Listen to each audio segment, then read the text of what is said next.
മലയാളികൾ വളരെയധികം ചിന്തിക്കുകയും എപ്പോഴും സംസാരിക്കുകയും ചെയ്യുന്ന ഒരു പേരായി മാറിക്കഴിഞ്ഞു ഡോക്ടർ എലിസബത്ത് ഉദയൻ. ബാലയുമായുള്ള വിവാഹശേഷമാണ് കൂടുതൽ പ്രേക്ഷകരും ഇവരുടെ വാർത്തകളെക്കുറിച്ച് ഏറ്റെടുക്കുകയും സംസാരിക്കുകയും ചെയ്തതെങ്കിലും പ്രേക്ഷകർക്ക് എലിസബത്ത് എന്ന വ്യക്തിയെക്കുറിച്ച് പറയാൻ ഒരുപാട് കാര്യങ്ങളുണ്ട്. എന്നാൽ എലിസബത്ത് ഇപ്പോൾ വ്യക്തമാക്കുന്നത് തൻ്റെ ജീവിതത്തിൽ താൻ നേരിടുന്ന ഏറ്റവും വലിയ വിഷമത്തെക്കുറിച്ച് തന്നെയാണ്. ഏറ്റവും കൂടുതൽ തനിക്ക് ഇഷ്ടമുള്ളത് തൻ്റെ ഡോക്ടർ പഠനവും തൻ്റെ ഡോക്ടർ ജോലിയും തന്നെയാണെന്ന് എലിസബത്ത് ഇതിനു മുൻപും പറഞ്ഞിട്ടുണ്ട്. ആഗ്രഹിച്ചു നേടിയ ജോലിയാണ്, അതുകൊണ്ടുള്ള സ്നേഹം അതിനോട് എപ്പോഴും ഉണ്ടാകും. എപ്പോഴും ആ സ്നേഹത്തോടെ തന്നെയാണ് ഞാൻ നിൽക്കാൻ ശ്രമിച്ചിട്ടുള്ളതെന്നും എലിസബത്ത് തുറന്നു പറയുന്നു. എന്നാൽ ഇപ്പോൾ ജീവിക്കാൻ സമ്മതിക്കാത്ത രീതിയിലേക്കുള്ള തൻ്റെ ജീവിത പോക്കാണ് ഈ പറയുന്നത്. ഒരുപാട് ആഗ്രഹിച്ചു നേടിയ ജോലിയാണ്, അത്രയും ഇഷ്ടമായിരുന്നു എന്നൊക്കെ പറയുന്നുണ്ട്. എൻ്റെ മനസ്സാക്ഷി ശരിയാണെന്ന് തോന്നുന്ന കാര്യങ്ങളാണ് ഞാൻ ചെയ്യുന്നതെന്ന് പറയുന്നു. എന്നെ സ്നേഹിക്കുകയും പിന്തുണയ്ക്കുകയും ചെയ്യുന്നവർ ഇത് കാണണമെന്ന് ഞാൻ ആഗ്രഹിക്കുന്നുവെന്ന് പറഞ്ഞുകൊണ്ടാണ് വീഡിയോ പങ്കുവയ്ക്കുന്നത്. മെയ് 3-ാം തീയതി മുതൽ കൂടുതൽ നിയന്ത്രണങ്ങൾ വന്നേക്കാം. ഫേസ്ബുക്ക്, യൂട്യൂബ് ഒക്കെ പോകാൻ സാധ്യതയുണ്ട്. പ്രധാനപ്പെട്ടൊരു ഡിസിഷൻ വരുന്ന ദിവസമാണ്. അന്നു മുതൽ എന്നെ കാണാതിരുന്നാൽ ഞാൻ ഫൈറ്റിംഗ് നിർത്തിയോ എന്നും ഒളിച്ചോടിയെന്നും കരുതരുത്. ഇപ്പോൾ ഞാൻ ഗുജറാത്തിലാണുള്ളത്, അത് നിങ്ങൾ മനസ്സിലാക്കണം. ഇതുമായി ബന്ധപ്പെട്ട് ഓഫീസേഴ്സ് എന്നെ വിളിച്ചിരുന്നു. നേരിട്ട് വരാനാണെങ്കിൽ സമയം വേണമെന്ന് പറഞ്ഞിരുന്നു. ഇത് സീനിയേഴ്സിനോടൊക്കെ ചോദിച്ചിട്ട് അറിയിക്കാമെന്നാണ് ഞാൻ പറഞ്ഞത്. പിന്നെ അവർ വിളിച്ചിരുന്നില്ല. അതെനിക്ക് കുറച്ച് സംശയങ്ങൾ തോന്നുന്നുണ്ട്. എനിക്കും വീട്ടുകാർക്കുമൊക്കെ കുറേ കോളുകൾ വരുന്നുണ്ട്.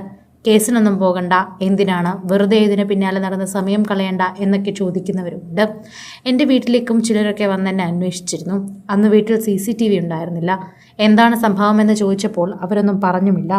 നമ്മളൊക്കെ ഇവിടെ ഉണ്ട് എന്ന് കാണിക്കാനാണോ വേറെന്തെങ്കിലും തരത്തിലുള്ള ഭീഷണിയാണോ ഒന്നും തന്നെ അറിയില്ല. എന്നെ സപ്പോർട്ട് ചെയ്യുന്നവരുടെ മെസ്സേജുകളൊക്കെ കാണുന്നുണ്ട്. നെഗറ്റീവ് പറയുന്നവർക്ക് മറുപടി കൊടുക്കാൻ ഉദ്ദേശിക്കുന്നില്ല. വീഡിയോകൾ ചെയ്യുന്നത് കാരണം ഇനി എനിക്കെതിരെ കേസ് വരുമോ എന്നും അറിയില്ല. ജനഗണമനയിലെ ഡയലോഗാണ് ഇപ്പോൾ മനസ്സിൽ വരുന്നത്. എനിക്കിങ്ങനെ ഒരു വീഡിയോ ചെയ്യേണ്ടി വരുമെന്ന് ഒരിക്കലും ഞാൻ കരുതിയിരുന്നില്ല. എനിക്ക് മാനസിക പ്രശ്നങ്ങളുണ്ടെന്നും എന്നെ വീട്ടുകാർ ശ്രദ്ധിക്കുന്നില്ലെന്നുമൊക്കെ പറയുന്നവർ ഒരുപാടുണ്ട്. എന്നെ ഉപദ്രവിച്ചതിനെക്കുറിച്ചൊക്കെ ഞാൻ പറഞ്ഞിരുന്നു. ആൾ പറഞ്ഞിട്ടായിരുന്നു അന്ന് പോയത്. ഞാനിതൊക്കെ പറഞ്ഞ ആളെ അറിയിക്കരുത്, അവിടെ നടന്നത് നിങ്ങളോട് പറഞ്ഞതായി ആളെ അറിയിക്കരുതെന്നും പറഞ്ഞിരുന്നു. എനിക്ക് അത്രയും ഇഷ്ടമായിരുന്നു ആളെ. ആ ജീവിതം തന്നെ തുടരാനായിരുന്നു ആഗ്രഹിച്ചത്. അവളോട് ട്രീറ്റ്മെൻറ്റ് എടുക്കാൻ പറഞ്ഞപ്പോൾ എൻ്റെ കുറ്റം പറയുന്നുവെന്ന് ചോദിച്ചായിരുന്നു വധഭീഷണി വന്നത്. മമ്മിയുടെ ഫോണിലേക്കായിരുന്നു ആൾ വിളിച്ചത്. ഞാൻ ആ ഡോക്ടറെ അത്രയും വിശ്വസിച്ച് പറഞ്ഞതാണ്. നിങ്ങൾക്ക് മരുന്നിൻ്റെ ആവശ്യമില്ല, കുറേ കൂടി ആക്റ്റീവായാൽ മതി, ഇങ്ങനെയായിരുന്നു പറഞ്ഞത്.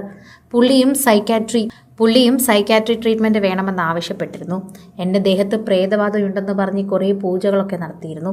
ഞങ്ങൾ ക്രിസ്ത്യാനിയാണെങ്കിലും വീട്ടിൽ പൂജ നടത്തണമെന്ന് വാശി പിടിച്ചിരുന്നു. അങ്ങനെ കുറേ സംഭവങ്ങൾ ഉണ്ടായിട്ടുണ്ട്.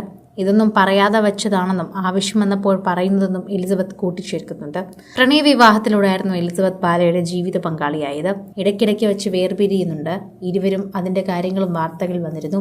വിവാഹ ജീവിതത്തിൽ താൻ അനുഭവിച്ച കാര്യങ്ങളെക്കുറിച്ചും എലിസബത്ത് തുറന്നു പറഞ്ഞിരുന്നു. കൂടുതൽ സിനിമ, സീരിയൽ, ചാനൽ വാർത്തകൾക്കും നിങ്ങളുടെ പ്രിയപ്പെട്ട താരങ്ങളുടെ എക്സ്ക്ലൂസീവ് അഭിമുഖങ്ങൾക്കുമായി സബ്സ്ക്രൈബ് ചെയ്യാൻ മറക്കല്ലേ.